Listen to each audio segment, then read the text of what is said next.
terima kasih banyak sudah berkenan dan bersedia untuk masuk dalam video kami. Di awal mungkin dengan perkenalan diri terlebih dahulu dari nama, usia, status atau pekerjaan saat ini. Oke, terima kasih.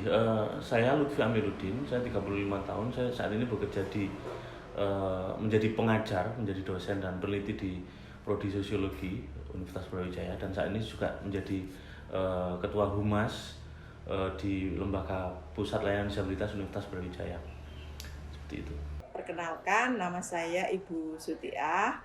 Saya ada di LPKP sebagai sekretaris sekaligus sebagai Kepala Divisi Pemberdayaan Perempuan dan Perlindungan Anak. Di struktur program, saya saat ini pegang program Madani sebagai program manajer. Baik Mas, jadi mungkin aku izin ya buat perkenalan. Selamat siang sebelumnya. Assalamualaikum warahmatullahi wabarakatuh. Perkenalkan saya Excel Dion Kalvari. Untuk usia hari ini mungkin sudah 20 tahun ya, menginjak ke padu. Dan kalau untuk pekerjaan mungkin bisa dikatakan mahasiswa ya, ilmu politik angkatan 2019.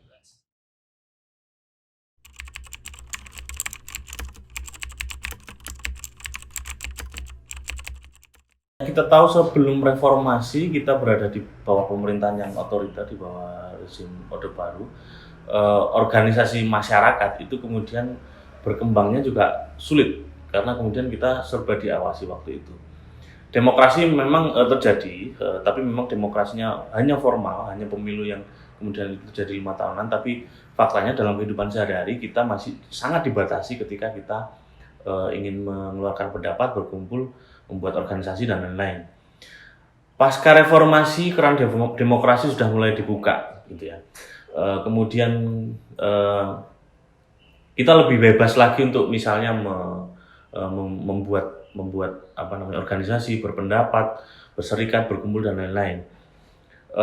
Dan itu konsekuensinya adalah ada banyak organisasi kemasyarakatan, entah itu berbentuk NGO, organisasi profesional dan lain-lain, itu yang kemudian tumbuh dan berkembang gitu ya. Meskipun dan ini menjadi challenge kita saat ini, saya melihat ada kecenderungan pemerintah dan masyarakat kita juga mungkin bisa jadi akan mengarah ke situ, karena salah satunya adalah terindikasi melalui adanya Undang-Undang ITE, kemudian RUU KUHP gitu ya, yang kemudian ada potensi potensi dalam hal membatasi kebebasan berekspresi kita gitu ya. Jadi kalau LPKP sendiri memang sejak ada itu tidak memposisikan sebagai oposisi pemerintah ya. Tapi kita memposisikan sebagai mitra. Sekalipun sebagai mitra memang karena waktu itu sudah ada persepsi yang tidak seperti yang kita pikirkan antara pemerintah dengan OMS. Seringkali kerja-kerja yang kami lakukan itu juga ada kecurigaan gitu ya. Bahkan kalau itu berbau-bau advokasi gitu ya, kadang-kadang juga mereka ada yang istilahnya itu menginteli gitu ya. Artinya ini diselidiki gitu kan, apakah benar sih gitu. Bahkan organisasi masyarakat sipil yang bergerak di misalnya perburuan, di isu lingkungan, bahkan di isu-isu HAM, itu kan kita tahu semua gitu ya. Ancamannya nyawa gitu kan. Nah ini yang saya bilang itu represif karena pemerintah nggak mau dikritik kan waktu itu gitu. Kebebasan informasi itu juga sangat terbatas gitu ya. Nah di era reformasi saya kira memang sudah agak berubah ya, dan justru itu kemudian menjadi terbalik, bagaimana dominasi OMS itu menjadi sangat luar biasa gitu kan. Pemerintahnya melemah, padahal sebenarnya nggak boleh juga kan. 3 pilar itu harus sama-sama kuat gitu ya untuk saling berkolaborasi gitu ya, pemerintah, kemudian masyarakat sipil dan private sector.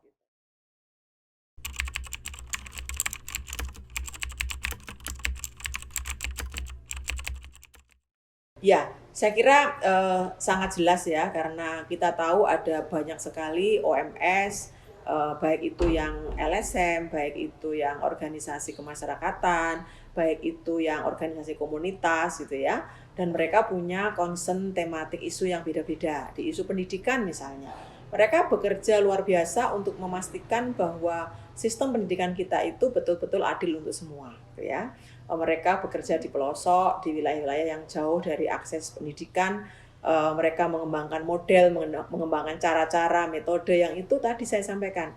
hal kecil yang di-create oleh OMS itu kemudian dikemas menjadi regulasi gitu ya, menjadi metode yang itu bisa digunakan oleh pemerintah. Oke, kalau misalkan ngomongin peran OMS ya atau organisasi masyarakat sipil tadi dalam pembangunan ini, mungkin saat dipandang saya sebagai mahasiswa, saya menyambut baik ya terkait dengan perkembangan OMS hari ini. Mungkin juga ketika kita meninjau secara sejarah, kekuatan dari sipil gitu yang ada di Indonesia mungkin memang belum berkembang seideal yang kita pikirkan. Karena memang untuk beberapa referensi yang saya pernah baca, salah satunya adalah Aura Croissant ya, atau Croissant gitu, berbicara bahwasannya di Asia Tenggara itu masih sangat kental akan draconian state. Draconian state.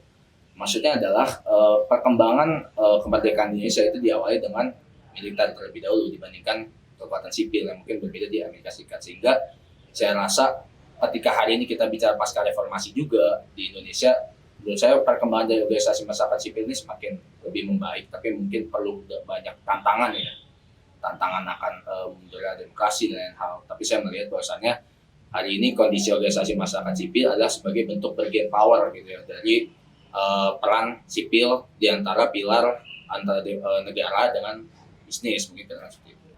Saya kira ada, karena OMS perlu meningkatkan jejaring gitu ya, antar organisasi masyarakat sipil dengan kemudian dengan masyarakat akar rumputnya, dengan pemerintah, dengan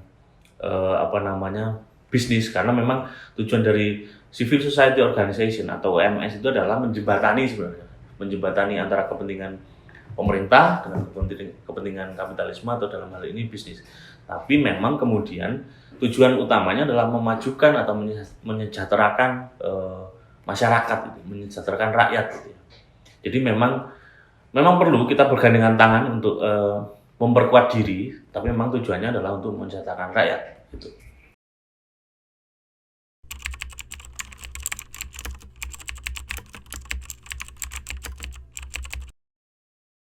Dalam bayangan saya, hubungan ideal itu adalah hubungan yang kebebasan itu dijamin. Misalnya ketika pemerintah membuat kebijakan A dan itu kemudian dalam tanda kutip ternyata merugikan satu kelompok masyarakat gitu. Nah, OMS ini bisa kemudian menjembatani untuk mengekspresikan atau mengantarkan aspirasi masyarakat yang terugikan itu kepada si pembuat kebijakan misalnya. Dan itu tidak ada kriminalisasi untuk itu. Itu menurut saya adalah hubungan yang sangat ideal gitu. Selama situasinya kondusif ya, ada trust yang dibangun di antara ketiga pilar, antara pemerintah, swasta, dan juga masyarakat sipil gitu. Ada mekanisme monitoring evaluasi yang baik. Saya kira semua akan on the track. Jadi ketika kita ngomongin soal konsepsi ideal, sebenarnya kekuatan dari masyarakat sipil adalah partisipasi publik. Poinnya adalah partisipasi publik.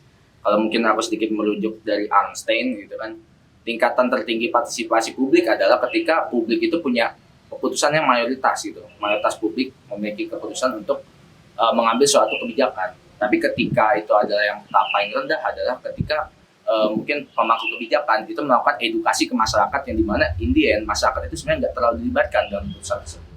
Jadi beberapa tantangan besar bagi masyarakat OMS mungkin kayak gitu ya. OMS adalah terkait dengan partisipasi publiknya, kemudian tantangan terbesar adalah soal SLAP tadi gitu, draconian law yang berujung pada SLAP, strategi lawsuit against public participation gitu.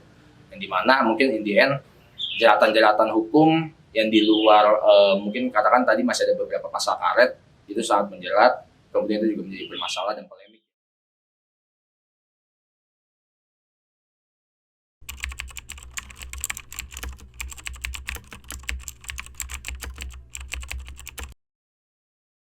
Saya kira perkembangan OMS itu sesuatu yang nggak bisa dibendung, karena ini menjadi kebutuhan masyarakat, kebutuhan dari bagaimana masyarakat itu menuju ke masyarakat yang dalam tanda kutip madani gitu ya.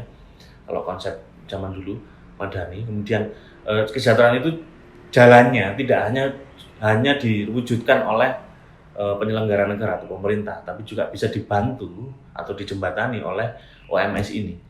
Nah, posisi OMS menjadi sangat penting. Dia tidak hanya menjadi jembatan bagi pemerintah dengan masyarakat dan bisnis, tapi juga dia bisa membantu bagaimana demokrasi itu berlangsung. Gitu ya.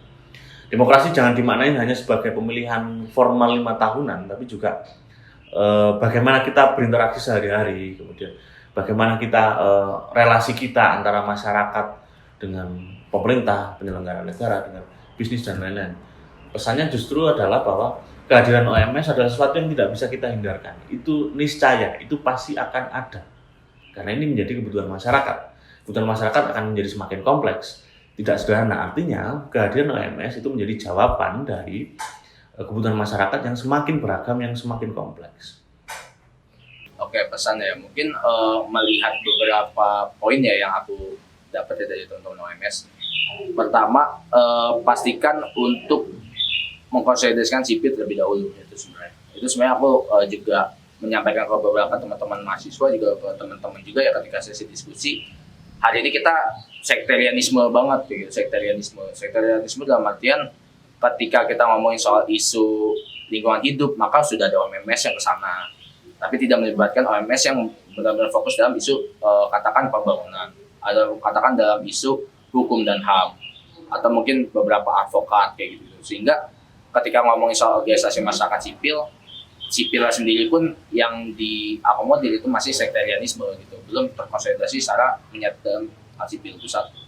Kemudian untuk yang kedua, harapan besarnya adalah seluruh OMS hari ini mungkin perlu ada transparansi secara masif sih, terkait dengan mungkin aku nggak menampis ya terkait dengan hari ini kita katakan semua nirlaba, tapi semuanya kan juga perlu beberapa donatur ya. Tapi mungkin hal tersebut nggak ada masalah ketika memang transparansi itu sangat terbuka. Mungkin kayak gitu. Berharap bagaimana ketika kita sudah punya komitmen untuk membangun sebuah organisasi masyarakat sipil, ya harapan kami kita bekerja dengan serius, kita meyakinkan, bisa membuktikan bahwa kita bisa bekerja dengan baik, kita tata internal kita, manajemen kita menjadi lebih bagus. Jangan lupa membangun jejaring yang kuat di berbagai level, mulai dari tingkat basis sampai di tingkat internasional kalau bisa gitu ya. Tetap menjaga nasionalismenya kita sebagai warga negara Republik Indonesia, dan tentunya saya kira harus terus istiqomah dengan memperjuangkan kepentingan masyarakat marginal. Saya kira itu.